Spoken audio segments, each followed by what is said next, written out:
মুনাফিক, তুমি কাকে ভয় দেখাতেছ? তোমার তরবারি এই সমাজের কিছু কাফেরেরা ভয় করতে পারে। তুমি কি আমারে চেনো নাকি? তুমি কারে ভয় দেখাও? তাম পৃথিবীর সমস্ত কাফেরদের উপরে আল্লাহ রাব্বুল আলামিন আমাকে বাগ বানায় পাঠিয়েছেন। তরবারি দিয়ে প্রমাণ হবে। মুনাফিক বলে তুমি আঘাত করো, কয় না। আক্রান্ত হলে বলে তারপরই জবাব দেব। এরপরে মুনাফিক আঘাত হানতে লাগলো। হযরতে আলী সমস্ত রণকৌশল দিয়ে আঘাতগুলি তিনি ফিরিয়ে দিতে লাগলেন। এরপরে হযরতে আলী বলছেন, মুনাফিক এবার তৈরি হও আমার আঘাত সহ্য করার জন্য। হযরতে আলী জুলফিকার তুলে আঘাত করলেন। এক আঘাতেই দেখা গেল মুনাফিকের মাথা থেকে শুরু করে শরীর টুকরা হয়ে গিয়া হযরত আলীর তরবারির মুঠা পর্যন্ত মাটির ভিতরে গেড়ে গিয়েছে। পরে দুর্গ দখল হয়ে গেল। পরের দিন আল্লাহর নবী বলেন, আলী শুনতে পেলাম তোমার ঢাল ভেঙে গিয়েছিল, তারপরে তুমি যুদ্ধ করলে কি দিয়ে? হযরত আলী বলেন, হুজুর আমুজ দুর্গের ওই কবাটটা, লোহার কবাটটা বাম হাতে নিয়া আর ডান হাতে তরবারি নিয়ে লড়াই করেছি। হুজুর বলেন, কি করে মানুষ কেমনে এত বড় দুর্গের লোহার কবাট হাতে নিয়ে যুদ্ধ করে? একটু দেখাও তো দেখি। হযরত আলী গতকালকের মতো বাম হাত দিয়া ধরেছেন, নামাতে পারেন না। এবার ডান হাত দিয়া ধরেছেন, নামাতে পারেন না।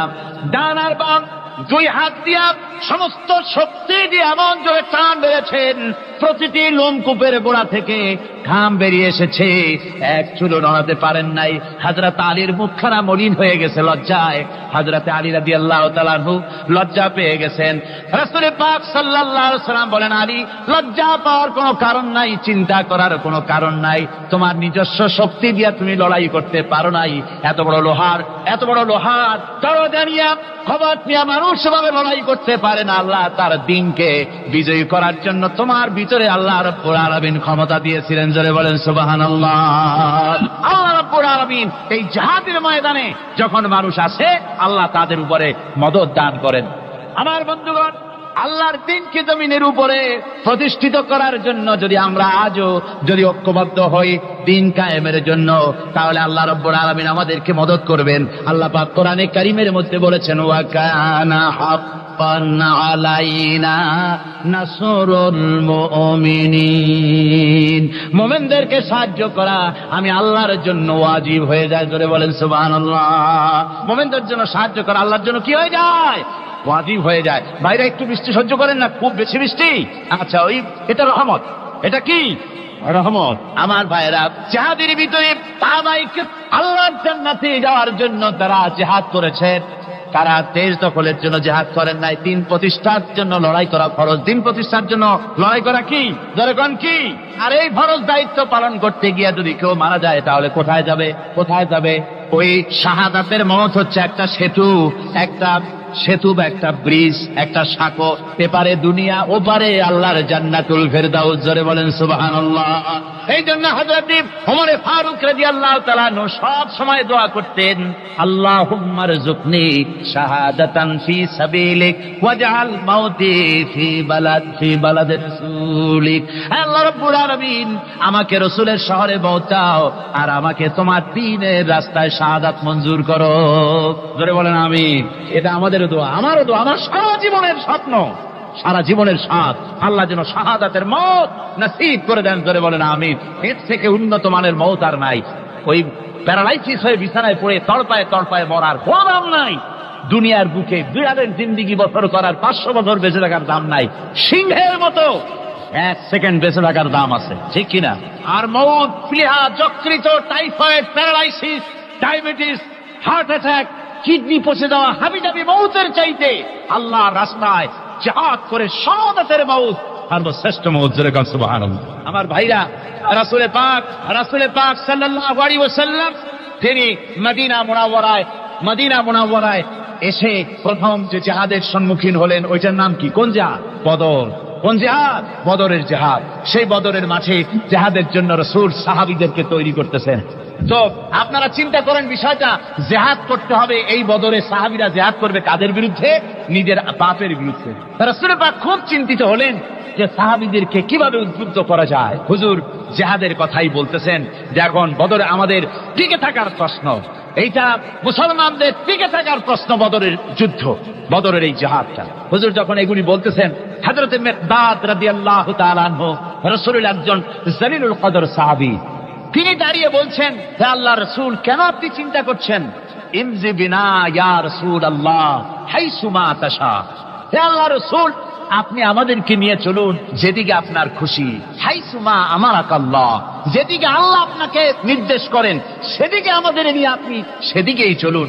ইন্না লা নাকুলু লাকা কামা ক্বালা বনু ইসরাঈল লিমূসা আলাইহিস সালাম ইযহাব আনতা ওয়া রাব্বুকা ফাকাতিলা ইন্না হাহুনা কায়িদুন। বুখারী শরীফের হাদিস। হযরত মিকদাদ রাদিয়াল্লাহু তাআলা আনহু বলছেন, হে আল্লাহর রাসূল, আপনি আমাদের নিয়ে চলুন, আল্লাহ যেদিকে আপনাকে আমাদের নিয়ে যেতে বলেন সেই দিকে নিয়ে যান। আমরা মুসা আলাইহিস সালামের উম্মতের মতো বলবো না যে হে মুসা আপনি আর আপনার আল্লাহ দুজন গিয়ে যুদ্ধ করেন, আমরা এখানে বসে থাকি, এমন কথা আমরা বলবো না। বাল ইযহাব আনতা ওয়া রাব্বুকা ফাকাতিলা ইন্না মাআকুমা মুকাতিলুন।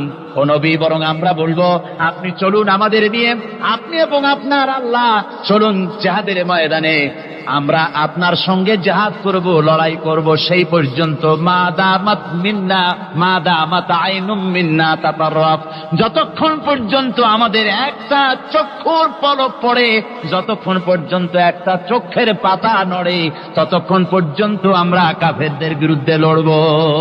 সুবহানাল্লাহ ওয়া বিহামদিহি, যতক্ষণ চোখের পাতা নড়ে ততক্ষণ পর্যন্ত লড়ব, নিয়ে চলুন আমাদেরকে। হুজুর খুব খুশি হলেন। আহারে, রাসূল পাক সাল্লাল্লাহু আলাইহি ওয়াসাল্লাম দারুণ ভাবে খুশি হয়ে গেলেন। হুজুর বললেন, ও সাহাবীরা, তোমাদের মানসিক অবস্থা যখন এই, কুমু বিনা ইলা জান্নাতিন, চলো আমার সাথে বেহেশতের দিকে। সুবহানাল্লাহ, সবাই বলেন সুবহানাল্লাহ। কুমু বিনা ইলা জান্নাতিন আরদুহা কাআরদিস সামাওয়াতি ওয়াল আরদ, সেই বেহেশতের দিকে চলো যে বেহেশতের বিশালতা প্রশস্ততা এই পৃথিবী এবং আকাশের চাইতে অনেক বড়, সেই বেহেশতের দিকে চলো। ফাকামা উমাইর বিন হামাম ওয়া কানা ইয়াকুলুত তামার, হযরত উমাইর বিন হামাম এক যুবক, তিনি দাঁড়িয়ে গেলেন। আমার মুসলমান ভাইরা, যুবকদের অবদান কিন্তু ইসলামে সব চাইতে বেশি। জোরে বল সুবহানাল্লাহ। কাদের অবদান বেশি? সর্বপ্রথম ইসলাম কবুল করেছে কারা? যুবকরা। হযরত আবু বকর, হযরত ওমর রাদিয়াল্লাহু তাআলা আনহু, তাদের বয়স যুবক বয়স, যুবক বয়সে তারা ইসলাম কবুল করেছেন। হযরত আলী যুবক ছিলেন, এই জন্য যুবকদের ইবাদতের সব বেশি। রাসূল পাক বলেছেন, কিয়ামতের ময়দানে যেদিন কোন ছায়া থাকবে না, আরশে আজিমের নিচে সব শ্রেণীর লোকেরা ছায়া পাবে, তার মধ্যে এক শ্রেণী হচ্ছে ওয়াশাবুন নাশা ফি ইবাদাতিল্লাহ, ওই যুবকেরা যারা নাকি রাত গুজরান করে, রাত কাটায় আল্লাহর ইবাদতে, রাত জাগে আল্লাহর ইবাদত করে। জোরে বল সুবহানাল্লাহ। বুড়োদের একবার আল্লাহ বলা আর এক যুবকের একবার আল্লাহ বলা, বৃদ্ধের সারা সপ্তাহ তাহাজ্জুদ পড়া আর যুবকের এক রাতের তাহাজ্জুদ পড়া মনে হয় তার থেকেও বেশি। সুবহানাল্লাহ। তাই বলে বৃদ্ধ যারা, তারা কিন্তু হতাশ হবেন না, ওই যৌবনকাল আপনিও বেরিয়ে এসছেন, ঠিক না?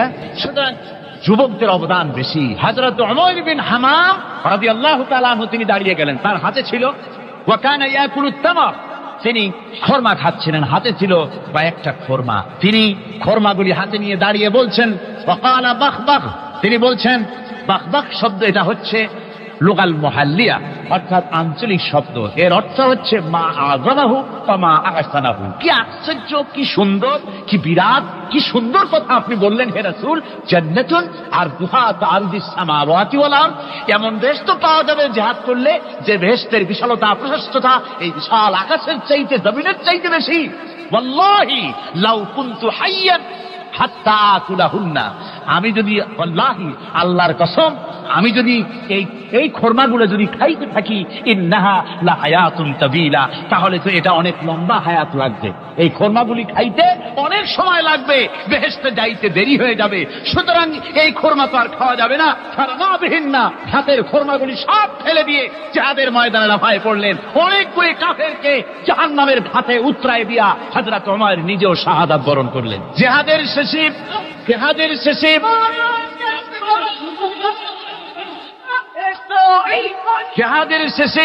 শহাদায়ে বদরের সমস্ত শহীদদের লাশ এক জায়গায় এনে সাহাবীরা বললেন, হে আল্লাহর রাসূল, আপনি যখন জান্নাতের বর্ণনা দিতেছিলেন তখন যে যুবকটা খোরমা খেতেছিল আর জান্নাতের আশায় হাতের খোরমা ফেলে দিয়েছিল, যে এই খোরমাগুলি খাইতে গেলে তো সময় লাগবে অনেক, বেহেশতে যেতে দেরি হয়ে যাবে, এই কথা মনে করে হাতের খোরমা ফিকে ফেলে জিহাদের ময়দানে এসে শাহাদাত বরণ যে যুবকটি জিহাদ করেছিল তার লাশে সেও শাহাদাত বরণ করেছে। রাসূল পাক হযরত ওমরের চেহারার দিকে লক্ষ্য করে তার দিকে অঙ্গুলি সংকেত করে হুজুর বলছেন, ইন্নাকা মিন আহলিহা। ওমর, যে বেহেশতের জন্য তুমি খোরমা খাওয়ার ধৈর্য ধরতে পারো নাই, আমি নবী সাক্ষী দিচ্ছি তুমি সেই জান্নাতের অধিবাসী। আমার ভাইরা, ওই জান্নাতে যাওয়ার জন্য, আল্লাহর দ্বীনকে প্রতিষ্ঠার জন্য আমাদেরকে ঐক্যবদ্ধ হতে হবে। আল্লাহর দ্বীনের জন্য আল্লাহর নবীর যে আদর্শ, সে আদর্শ প্রতিষ্ঠার জন্য এগিয়ে আসতে হবে। যদি আমরা তা করতে পারি, আমরা সংখ্যায় কত, আমাদের অস্ত্র আছে কি নাই, আমাদের জনবল কত, আমাদের সৈন্যবল কত, এগুলি প্রশ্ন না। প্রশ্ন হচ্ছে ওয়ালা তাহিনু ওয়ালা তাহসানু ওয়া আনতুমুল আলাউনা ইন কুনতুম মুমিনিন। কোনো ভয় নাই, কোনো চিন্তা নাই, যদি তোমরা মুমিন হও আমি আল্লাহ তোমাদেরকে বিজয়ী করব। জোরে বলেন সুবহানাল্লাহ।